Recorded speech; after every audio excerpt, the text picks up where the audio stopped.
29 ऑगस्टला मराठी मुंबईमध्ये जाणार आहेत. आज माझी महाराष्ट्र सरकारला हात जोडून विनंती आहे, साहेब, हिंदुस्थानचे रक्षक, हिंदू धर्मरक्षक मराठे मुंबईमध्ये येत आहेत. साहेब, त्यांचं स्वागत झालं पाहिजे बरं का.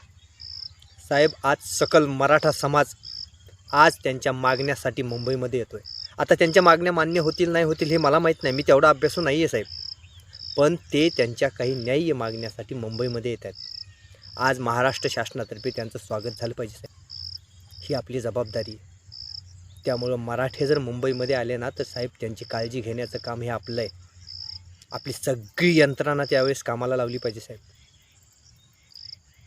साहेब, मी साधारण शेतकरी, लहान तोंडी मोठा घास घेतला आहे साहेब. याबद्दल जर माझी काही चूक झाली असेल तर क्षमा असावी साहेब, पण मराठ्याच्या केसाला सुद्धा धक्का लागला नाही पाहिजे साहेब बरं का. आता साहेब, माझ्यावर 1 लाख रुपयाचं कर्ज आहे साहेब. आता येत्या काळामध्ये तुम्ही ते म्हणताय की वेळ आल्यावर माफ करणार आहे, वेळ आल्यावर माफ करणार आहे. त्यापेक्षा साहेब, जर माझे मराठी बांधव जर मुंबईमध्ये आले ना तर ते माझे 1 लाख रुपये त्यांच्यासाठी खूप खर्चून टाका साहेब. आता एवढं बोलल्यानंतर मला विचारू नका माझी जात कुठली, पण मराठा माझे बांधव आहेत बरं का.